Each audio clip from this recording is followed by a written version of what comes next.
He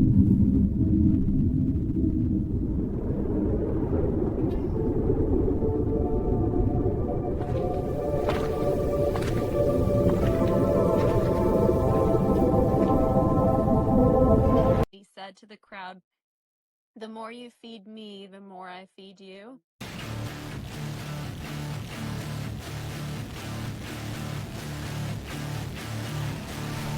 Welcome to Frail Fragments Monster Closet, Season 3.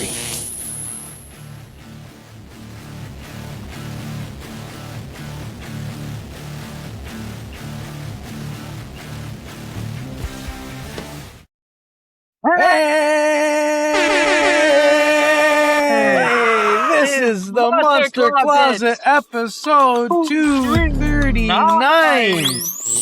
It is July 6th. It's Monday, July 6th, 2026. 2026. We're here. We're popping right now. It's a nice hot day. I mean, I've been off for a week, guys. I haven't checked in. We've been behind. I'm sorry. But I was enjoying my week, bruh. I was enjoying my week. I rented a minivan. Yeah. We took my aunt and my mother-in-law, my family, to my parents' cottage. And I mean, we had a blast, dude. It was a heat wave in Toronto. It was a heat wave up there. It was like 40 degrees. And we were... Rained once, too. Yeah, we were doing our thing. It rained probably once. Took the power out the second night for about 4 hours. Think about it. It was pretty cool. I called Hydro 1 and like they were on it and they like gave me a time it was gonna come back on. We were in the fucking woods up there, bro. And yeah, but my daughter loved it. She was in the water nonstop. I took the kayak out with my 14-year-old relative there. Big it up, Marvin. We went out in the kayaks, and he's never been in a kayak. Current. And I was just telling him, like, you want to go, it's about an hour or maybe an hour and 15 minutes or whatever to the end of this shit. He's like, let's try it. I'm like, okay. Once we get used to it, we just keep going, right? And I knew we were going to get in trouble, but, you know, we did it. And there are points where it gets really shallow. So it's like you got to like kind of like push your ass out of the fucking water to like get the boat going because it's like really shallow. And then there's like... I mean, it's cool. You go under bridges and in tunnels and stuff like that. It's really cool. It's a long kind of way. And then at the end, it's kind of where my brother and I turn around. But my brother went through it. And he's just saying it's bullshit. It's just like a little area that kind of ends and then you got to walk back, right? But like it kind of turns into like this rapids thing. Grand Rapids. And I mean, Marvincito, he like, long story short, he's like, well, he just kept going through it. And then boom, he hit a rock and he got stuck. Wow. And then he kind of panicked and lost his oar. So then I'm going over to where the waterfall kind of is. Then I hit a rock and I'm caught in the rock in a good spot where my boat isn't going anywhere. And I'm telling him like, grab your oar, don't lose your oar. And he's like a 14-year-old kid that's never done this before. He understands. And I'm like, grab your oar and, you know, see it float. Keep it real. And sure enough, he didn't have any shoes on, right? So it's like, this is like some like fucking survival Paris Island fucking death fucking rock situation with the current. Grills. So I jumped out of the water and then I'm pulling his fucking boat out and then I lose my balance and I fall in the water and I fucking cut my hand. And it's like, my hand's fucking bleeding and I'm like trying not to tire myself out because now I know we're going to have to go an hour back to the fucking cottage. And it's like, I'm fucking pissed off and I'm pulling this guy out and I'm fucking tumbling over myself. It's your responsibility. And then I basically told him to get onto the shore and like, poor kid, like he was in bare feet. Like get on the shore and just wait there. Don't tire yourself out. I'll grab your boat. I'll bring your boat to the rocks. And I had to pull both boats out of there. Yeah. And it was just kind of shitty, right? Because I was getting fucking eaten by black flies and mosquitoes. At this point, they were taking a piece out of my hacky ass. You heard? You forgot to spray that morning then. No, well, yeah. Like, I mean, we weren't planning on doing that. And then when we finally got back, my aunt was there and she was just like speaking Spanish and she was saying, these guys are all pissed and worried about you. We were saying prayers. We thought we thought you guys were dead. So, yeah, we had some ass kissing to do for a bit, but I mean, that made his fucking trip. I mean, he had a good trip. We did a lot of like card playing. You redeemed yourself. We We ate a lot of ice cream. We did a lot of like touring around. Like I said, I rented a minivan, so we're in like comfort and stuff. And like it's really nice to drive up there. I mean, I love it. My dream is to have like a cottage up there. You're gonna get I that. like Cobaconk. 4 Mile Lake. That's my like place, right? I love it there because it's like pretty close to Toronto still. And yeah, so maybe one day, if I ever have the money to do that, I'll do that. OLG So, yeah. sponsored. But you got to have serious money to have a cottage, right? Because I was listening to a podcast about some guy talking. It's like it has to be kind of this luxury that you can afford for your family. Because I mean, how often do you go to your cottage, and how much money is it going to cost to go to your cottage? Maintain. And how much money is it to maintain a cottage with bills and whatnot, and AC bills and electricity and just a bunch of shit Forget going on about there. it. And then like, boats, you throw that into it, and then just becomes a big, like he was saying, if you have a mortgage, it's about $70,000 a year, right? So you can rent like the nicest cottage, and let's say you only can go up to, he was working it out where, if you're trying, you could maybe go 10 to 15 times to the cottage every year, right? If you're trying. It's worth it. Because it's like 2 or 3 hours away, but it's a luxury because you can rent the best cottage for $5,000 a week. It's costing you $70,000 a year for a cottage, where you can just rent a fucking beautiful cottage. Have a good time. Have a good time for like a month every year, right? And it's cheaper to do it that way, right? So renting over buying. It's nice to have your own cottage and to become familiar with the land and everything. And I love that, right? So, I mean, having your own cottage all the way, it's a beautiful luxury to have. But this guy opened my eyes to, it is a fucking luxury to have. Power went out, and we had no flashlights, and we had no fucking candles, and we were looking in fucking garages in the pitch black, and it was a cool experience. We played a lot of cards. We watched the soccer. We were able to watch soccer up there, which was sick. What's your job? We did a lot of swimming. Portugal, yeah. Croatia. And yeah. I mean, it is what it was. And how were you, man? How did your heat wave treat you? Yeah, man, bad though. I had to go to the vet, 24-hour vet. No. Akita started puking, yakking, skating, fucking rocket fuel diarrhea. We went in, we checked in. It's gonna be a while. You see some woman wrapped up with a wrapped up towel? A little chihuahua. Screaming, paining, yelling. I'm like, fuck. Old lady said we gotta put him down. He's been 2 seizures already. And all you hear is, I'm like, fuck. I had to cover my dog's ears. It was that bad. This is the dark side of the dog ring, bro. This is the dog. This is what I'm trying to explain right to all now, you man. people. This is the monster closet doggy dog man. world, bro. You know what a dog lives. Yes, sir. Every day. Yes. Every day dog lives. It's like a week of a human's life. Are you fucking kidding me? Yeah. So for every day a dog lives, it's like a week for a human. That's how fast their life goes by. It's a sad one, And it's man.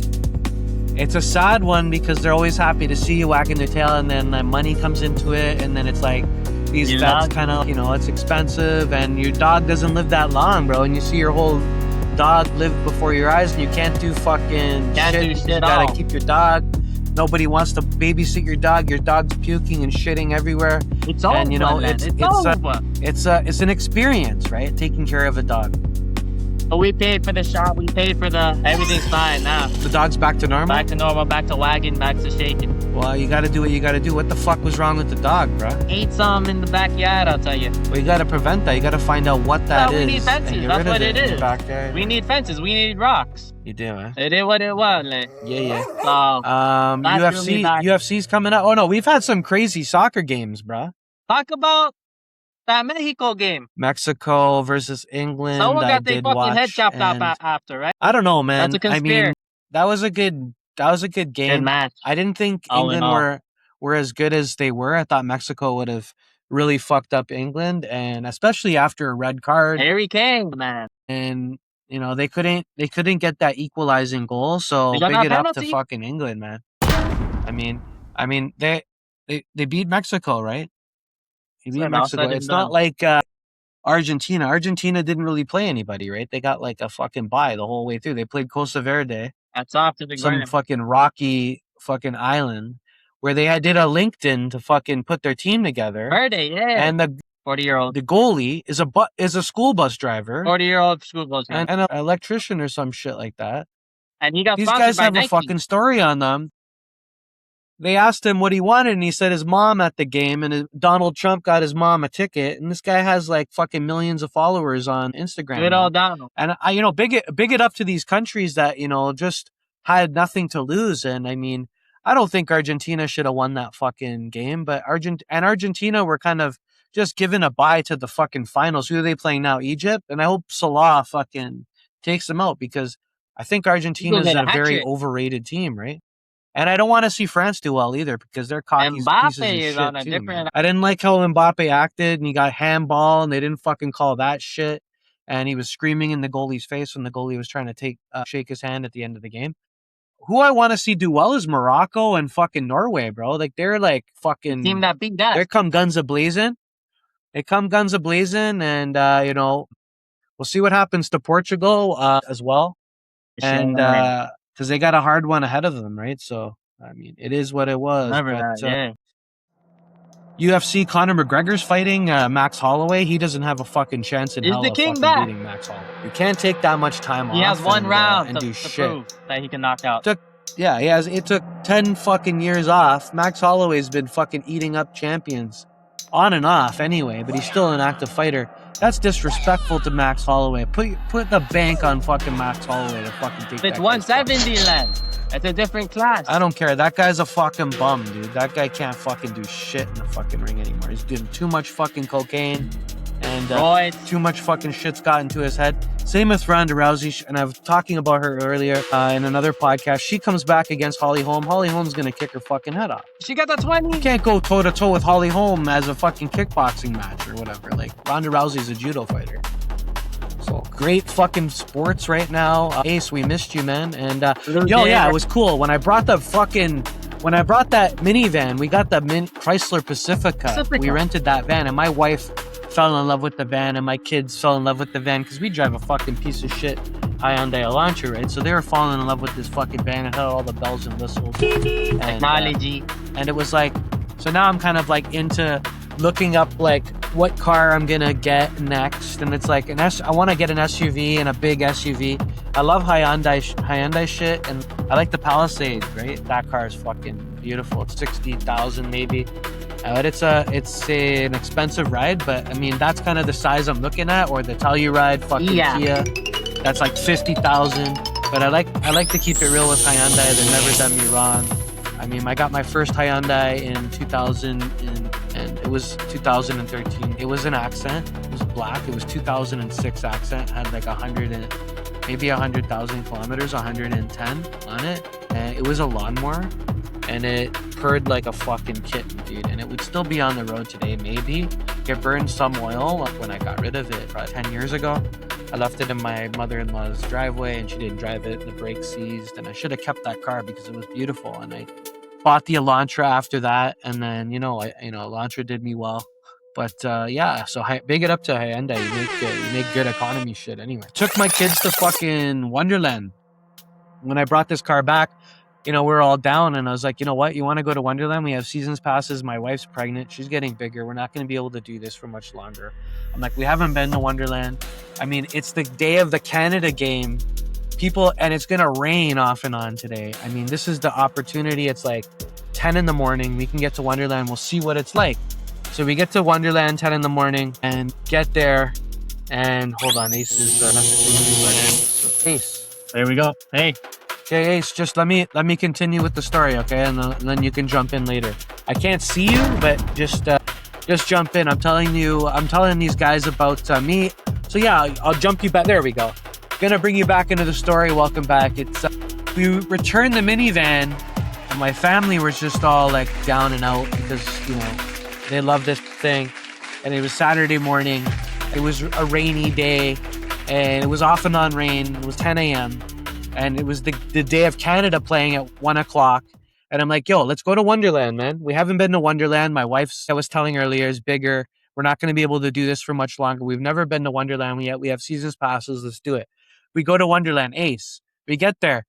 We go on, because we're just thinking, we know all the rides that have crazy lineups, right? So, and we know what rides we like. So first ride we go on the Snoopy ride, okay? Because that's at least an hour lineup, that ride. Then we go on the Snoopy ride again, just because there's no one fucking waiting to get on the ride. We go on the Snoopy ride again. We're like, this is fucking crazy. I can't believe this. Then we go on the Ghost-A-Coaster. We get on that. We go on that. Okay? Then we go to Silver Streak. And that ride is out of commission. So we go on the Eagle Flyer ride, which has a crazy line. We get on that right away. We're the first people on that ride. Then I'm like, yo, let's get on Guardian, because Guardian takes like the longest out of this fucking whole park. Run to the Guardian. We get on the fucking, my wife can't go on any rides, so she's waiting. We get on the Guardian right away. We go to Italian Stunt Coaster. Get on that right away. But the first ride we went on, we went on the Teacups first. And that was kind of a mistake too, because that was like, I felt sick after that shit, bro.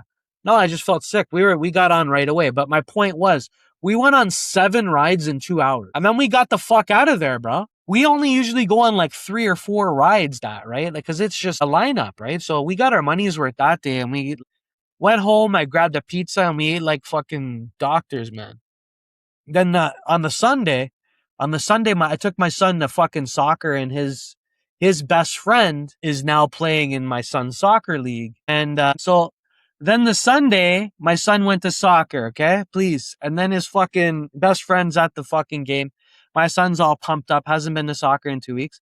This guy fucking killed it, dude. Shelfed the second goal he made. He came up the side and just nailed it into the top corner of the net. I was so proud of this kid. I mean, just crazy stuff I was seeing, like on a different level. He's been watching the World Cup. Big it up, Elliot. I mean, I miss my son a lot. I had a really good time with my son this whole trip. Another honorable mention, my daughter Idalia went kayaking as well for her first time. And she's 9 years old. Took her out on the lake kayaking. We saw some loons out there. I mean, she had a blast. Bro. So I'm really happy with that. And I mean, everybody had a good time. It was good spirits, and it was a really good vacation. It was like a really good refresher for us. And I mean, no complaints here, and I'm ready to go. And I have like a week off in a few weeks, so that's going to be cool too. Paddy the Baddy fighting that French guy. He's fighting that French guy. I got my money on Paddy, bro. I already put it down on him. So, yeah. Paddy's good, man. He opened my eyes in the Gaethje fight. I mean, Gaethje hit hard, but Paddy is like, he's a gamer. You got to kill him. He has a really good ground game. He has a really good standing game. He's in really good shape. He has really good fighting fortitude. He has like everything. He has everything it takes to be a champion. So, I mean, it's just a matter of time for that guy and a little bit of luck, and the gods will make him champion. So, yeah, like I think he's going to win, right? So that's my bet. The other guy's a killer, right? He has hands of stone, and he could put you to sleep. And, but I think Paddy can take it to those murky waters, and this guy can't make it out of that shit. You know what I mean? So that's kind of... I think Paddy has a little bit more of that grit in him than this guy. And Dustin Poirier fighting him showed that, right? So, I mean, that was... Yeah, I think it's going to be a bit of that. That's my bet anyway. Cool. And Ace, I'm gonna have to not... I'm not going to be around, guys. I'm still going to be editing the last few shows we've done.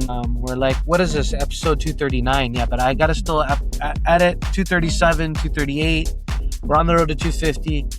But yeah, it's just, I have a show coming up on July 25th. I will check in with you before that, I promise. But it's just catching up with this and then rehearsing my set, right? So I don't sound like a fucking doorknob during the fucking show, because that would be a problem, right? So I don't wanna embarrass myself for the last show that we have, and I'm excited to show the world what I'm about acoustically, right? I believe in myself and what we're trying to do here. So, I mean, the new album's good. It's like I said, it's 4 hours away from being completely mixed. It's just a money situation and a time situation. It's gonna get done. I'm excited to share it with you. I think it's really great. And I'm really proud of Fragments. And keep it locked for fragment.com. Saturday, July 25th at the Panama in Kensington Market on Augusta and College. Come check it out. It's a free show. Be there for 8 o'clock, and you'll hear some pretty cool music. It's going to be a nice vibe there. There's some lights, and we're on a patio, and you can get drinks, and I think you can get food there as well. It's more of a lounge, and I love Kensington, man. The vibe in Kensington, there is no other vibe in Toronto. Queen Street West had a similar feel, but you know that has been taken over, bro. Like Queen West is kind of become very corporate, and you know, still Kensington feels a little bit like that bohemian fucking urban thing, you know, that's still there. It's just, it is corporate as well, but they still have it there. So it's cool to be a part of that and feel that in Kensington. It's my favorite place to play in Toronto, for sure. And as far as people being receptive to what we do, right? Like Kensington Market loves Frail Fragments. So you people are going to be in for a treat July 25th. Come down. We ain't asking for anything. Just walk right in, grab a drink, and vibe out with us. We're going to do probably 12 songs, maybe 13. And we are going to be sounding good. We're going to get Ricardo to film it in 4K. And we got Seema to be our engineer for the night. And he's one of the best in Toronto. So it's gonna sound really nice, and we're excited to record that and capture that and give it back to you guys as a thank you. You know, because if it can affect one person, it would be great. You know, and I think it's a good concert. So you'll be hearing from us again. FrailFragment.com. This is the Monster Closet, episode 239, Monday, July 6th, 2026. We love you, and we out of here. Peace.